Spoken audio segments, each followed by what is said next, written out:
Recently UNESCO ने India infrastructure को 8th wonder of the world घोषित किया है।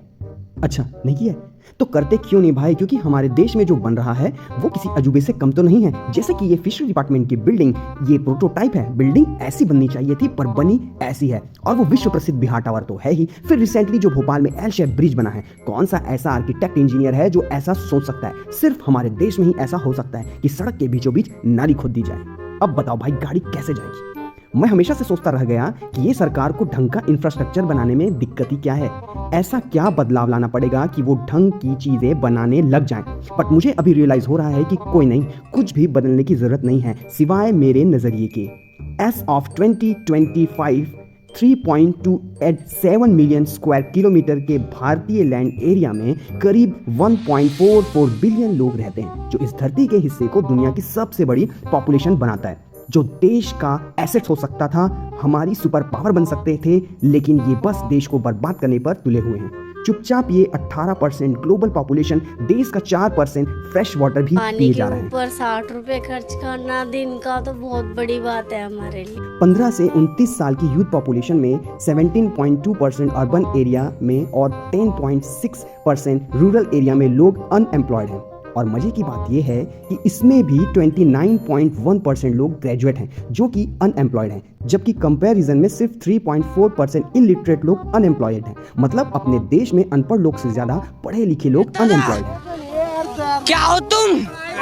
आज हम कहते तू क्या है बे? वाह, क्या सीन है। सरकार तो अपनी तरफ से पूरी कोशिश कर रही है नौकरी देने की। आए दिन वैकेंसीज निकल रही है, ढंग से एग्जाम ऑर्गेनाइज किए जा रहे हैं, टाइम से रिजल्ट निकला जा रहा है, पर ये लोग ही इतने सारे हैं कि सरकार उसमें करे क्या? एजुकेशन सेक्टर तो अपने आप चलो चंगा चल भी रहा है। अब बात रही हेल्थ केयर की, तो हॉस्पिटल पे हॉस्पिटल बनाए जा रहे हैं। लोग इतने ज्यादा उतावले हो रहे हैं हॉस्पिटल आने के लिए कि भाई बेड शेयर करना पड़ रहा है। उन लोगों को सरकार इतने बेहतरीन हॉस्पिटल बना रही है कि पेशेंट को घर जाने का मन ही नहीं कर रहा है, वो हॉस्पिटल में ही रहना चाहते हैं। और लोग गलती से नहीं आ पाए, वो अपने से मरी हालत के एम्बुलेंस में आने को भी तैयार है कि भाई मेरे को हॉस्पिटल की हॉस्पिटैलिटी देखनी है। एक बार एम्बुलेंस नहीं आई, इसलिए हमारे देश के अधिकांश गवर्नमेंट हॉस्पिटल ओवर क्राउडेड हैं और डॉक्टर्स ओवर वर्क हैं, क्योंकि हर 1000 लोगों पर एक डॉक्टर है अपने देश में। जबकि रूरल एरिया में तो हालत और ज्यादा खराब है, क्योंकि कई रजिस्टर्ड डॉक्टर प्रैक्टिस ही नहीं करना चाहते। भाई कहाँ से पढ़ी आपने डॉक्टरी? हम पढ़े नहीं हैं, प्रैक्टिशनर हैं। दवाई देते हैं? हाँ देते हैं, मेरे पास डिग्री नहीं है।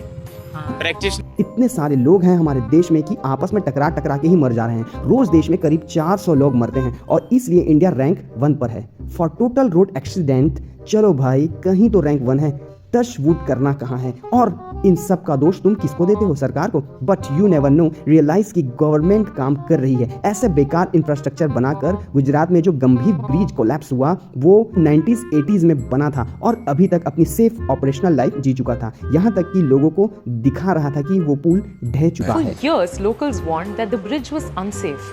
Every time a truck crossed, the spans reportedly shook visibly. In 2017, the opposition even called for a ban. 2022 में उसको लेकर ऑफिशियल और लोकल्स के बीच झगड़ा भी हुआ, पर लोगों का सरकार के ऊपर से जो भरोसा है वो नहीं टूटा। लोगों ने वही भरोसा दिखाया जो उन्हें मोरबी ब्रिज में दिखाया था। और तुम कहते हो सरकार काम नहीं कर रहा है। भाई सबको है, पर कोई गंगा के किनारे मरेगा तो वो मरेगा ही, मोक्ष पाएगा। मरना सबको है, पर कोई गंगा के किनारे मरेगा तो वो मरेगा नहीं, मोक्ष पाएगा। यहाँ मरे नहीं है कोई। हाँ ये है कि असमय चले गए तो दुख है, पर जाना तो सबको है। ये बात तय है कि कोई 20 साल बाद जाएगा, कोई 30 साल बाद जाएगा। हमें भी जाना, तुम्हें भी जाना। वो असमय चले गए तो इस बात का दुख है, लेकिन उनकी मृत्यु नहीं हुई है। सच कहें, उनको मोक्ष मिला है। मेरे छोटे भाई देवेंद्र शास्त्री जी, ये जो भगवान का बहाना देते हैं, अगर इंस्टीट्यूशनल फॉल्ट की वजह से लोगों की जानी चली जाए, और ये वहीं हमारी सरकार कहती है कि ऑपरेशन बोल ऑप्शन थाने में मेट्रो रूट कंस्ट्रक्शन साइट से एक रॉड गिरकर नीचे एक आम आदमी के सिर में घुस जाए जो ऑटो में बैठा था। बताओ, इतनी इंटरेस्टिंग डेथ। क्या सीन है। जबकि 3-4 महीने पहले मुंबई में ऐसा इंसिडेंट हो चुका है, जहां पर से एक सीमेंट का ब्लॉक एक आदमी की कार के ऊपर गिर गया, विंडशील्ड को तोड़कर उसकी सीट के पास जाकर लगा, पर वो बंदा बच गया, पता नहीं कैसे। और साल भर पहले ऐसे ही इंसिडेंट बेंगलुरु में भी हुआ था। मतलब सरकार एक्टिवली कोशिश तो कर रही है अपनी तरफ से, पर हम ही लोग हैं जो गेम को पूरा बिगाड़ रहे हैं। इसलिए तो देश की ऐसी हालत है। आज तुम देखना, आने वाले कुछ सालों में हमारे देश में जो मर्डर एज क्राइम है वो बहुत ज़्यादा कम हो जाएगा, बिकॉज इंस्टीट्यूशनल फॉल्ट की वजह से अगर किसी की जान जाए तो उसे एक्सीडेंट कहते हैं ब्रो, मर्डर नहीं। As a stampede killed 11 fans and injured around 50 others in Bengaluru. क्योंकि उसमें किसी की जिम्मेदारी नहीं होती और जो लोग मरते हैं वो बस ऐसे ही हैं। मतलब 2-5 वोट ही तो हैं, क्या करते आप? रिलैक्स, अरे मामला खत्म यारो, या रेट तो फिक्स है। मतलब प्लेन क्रैश में 1 करोड़, रेलवे एक्सीडेंट में 8 लाख देना है, ब्रिज कोलैप्स में 5 लाख देना है, रोड एक्सीडेंट में 2 लाख देना है, और स्कूल की छत टूट जाए तो बच्चे मरे तो उन्हें 10 लाख दे देना है। क्या दिक्कत है? जस्टिस मत मांगना भाई, वो नहीं मिलता इधर, क्योंकि लोगों ने करप्शन में जस्टिस नहीं खाया, पैसा खाया है, तो पैसा ही मिलेगा ना। इतना लॉजिक नहीं है लोगों के पास और कहते हैं हम सिटीजन हैं।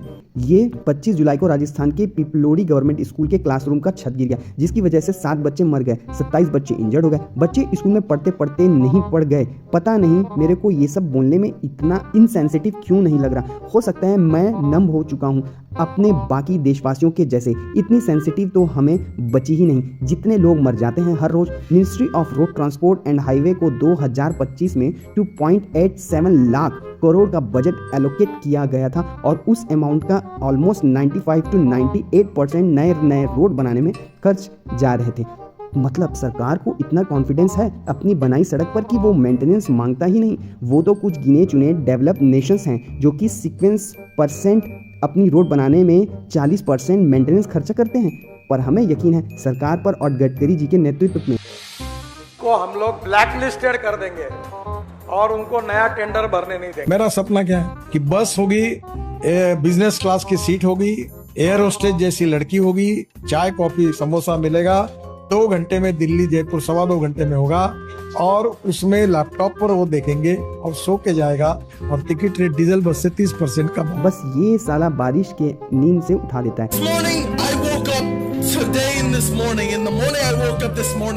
NH3 आगरा मुंबई हाईवे अभी नवंबर 2024 में कंप्लीट हुआ था। उसमें 6 इंच के रेनफॉल से इतना ज़्यादा बड़ा गड्ढा हो गया, ये तो कहीं देखने को ही नहीं लगता। 4 जुलाई 2025 को इनॉग्रेट किया हुआ फ्लाईओवर 24 घंटे बाद आज 5 जुलाई 2025 ये हालत है। पटना में बना है नया डबल डेकर फ्लाईओवर 422 करोड़ में, और इस newly constructed double decker flyover का अपने इनॉग्रेशन के 2 महीने बाद ही दिल्ली देहरादून एक्सप्रेसवे 12,000 करोड़ का फ्लैगशिप एक्सप्रेसवे, और पहली ही बारिश में देख सकते हैं अभी अच्छे से शुरू भी नहीं हुआ और ये हालत है इसकी। पहली बारिश में खुशी के मारे डिंपल दे रही है। नहीं हुआ और ये हालत है। 80,000 करोड़ में बने हुए अमृतसर जामनगर हाईवे के नज़ारे। ये नज़ारा है NH66 केरला 6 लेन हाईवे का, जिसका एक हिस्सा मई 2025 में कोलैप्स हो गया, पता नहीं कैसे। डियर गडकरी जी, ये थोड़ा ज्यादा ही कर दे रहे हो आप। ये डेवलपमेंट थोड़ा कम करना है अपन को ना। ये मेरी गाड़ी आधी डूब गई है। वर्ल्ड बैंक की फंडिंग से बना धनबाद में 8 लेन का रोड, और अपने इनॉग्रेशन के सिर्फ 21 दिनों के बाद जो नज़ारे इस रोड के थे। 4 अक्टूबर को ये सड़क का उद्घाटन माननीय मुख्यमंत्री हेमंत सोरेन ने किया था, और आज है 26 तारीख, मतलब 1 महीना भी नहीं हुआ और ये सड़क कहीं ना कहीं भ्रष्टाचार का भेंट चढ़ गया। मैं दिखाना चाहता हूँ, देख सकते हैं 460 करोड़ के लागत से यह 8 लेन सड़क जो कि वर्ल्ड बैंक द्वारा फाइनेंस किया गया था, कहीं ना कहीं राजनीति का शिकार हो गया और ये सड़क भ्रष्टाचार की भेंट चढ़ चुकी है। भाई देश का तो नाम ही रोशन हो रहा है, वर्ल्ड फेमस हो गया भाई इंडिया। और इन सब की वजह कौन है? ये बारिश का पानी तो सब बर्बाद कर देता है। हमारी सड़क, हमारा बिल्डिंग हम कैसे भी बनाएं, और वो कौन होता है गिराने वाला? हम तो बल्कि इसकी इज्जत करते हैं। बारिश के पानी को बुरा ना लगे इसलिए वाटर प्रूफ कंस्ट्रक्शन अवॉइड करते हैं। अरे देश की आन बान शान जो नया पार्लियामेंट बना है उसमें तक हम उनको अलाउ करते हैं कि वो अंदर आ जाए, फिर वो क्यों इतना रूडली बिहेव करते हैं भाई? इतना वेलकमिंग आज की डेट में कोई होता है क्या? पर नहीं, हम तो बिल्डिंग गिराएंगे, टैक्स पेयर के पैसे बर्बाद करेंगे, उसको घूस खा के सड़क बनाना है, बिल्डिंग बना रहे हैं उसकी पोल खोलेंगे। हम रिपोर्ट्स करते हैं कि भारतीय सड़कों का डूब जाने का कारण है पुअर ड्रेनेज सिस्टम, मतलब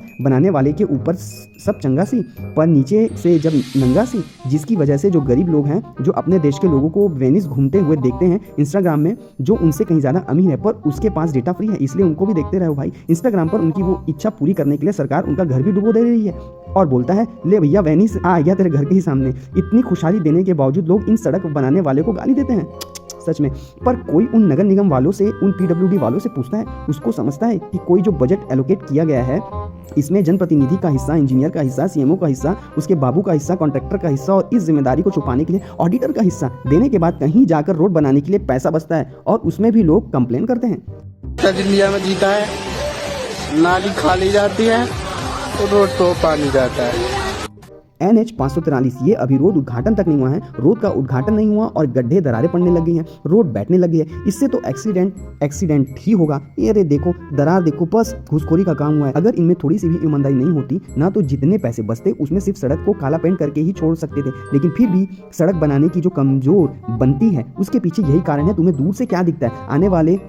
आने जाने में प्रॉब्लम, एक्सीडेंट, धूल, पॉल्यूशन। पर सरकार को क्या दिखता है कि अगर अच्छी सड़क बन जाए तो ये साले हर दिन आकर प्रोटेस्ट करने बैठ जाएंगे। वैसे ही कुछ ना कुछ इनको दिक्कत रहती है सरकार से जैसे इनके हड़ताल करने से किसी को फर्क नहीं पड़ता। रिसेंटली नितिन गडकरी जी ने कहा कि वो एक ऐसा लॉ निकालने जा रहे हैं जो सायरन और हॉर्न बजते हैं ये भी भारतीय म्यूजिक इंस्ट्रूमेंट जो है, बांसुरी है, हारमोनियम है, तबला है, बिगुल है, इसमें बजेगा। इस प्रकार का हम निर्णय कर रहे हैं। जबकि कुछ अनपढ़ लोग का लॉजिक यह कहता है कि गाड़ी में हॉर्न इसलिए होता है कि ताकि लोगों को सचेत किया जा सके, गाड़ी की हॉर्न सुनकर वो एकदम से चमक जाए, अरे गाड़ी आ गया और नींद खुल जाए, कि अल्टीमेटली वो अवेयर हो सकें अपने एनवायरनमेंट को लेकर। इसलिए जरूरी है कि वो हॉर्न चुभे उनके कान में। कोक स्टूडियो तो अपनी गाड़ी में बैठाकर वैसे ही सुन रहे हो, उसको बाहर से सुनने की क्या जरूरत है? यह तो वही बात हो गई, बच्चा गिराना गलत नहीं है, गिराने का तरीका गलत है। अरे उन गंवारों को समझाओ न कि हॉर्न कम बजाए। एक तो सड़क में चलने की तमीज नहीं और लोगों को आता ही नहीं कि सड़क में गाड़ी कैसे चलाया जाए। पहले वो सिखाना है कि लोगों को हॉर्न बजाना या हॉर्न का धुन चेंज करना।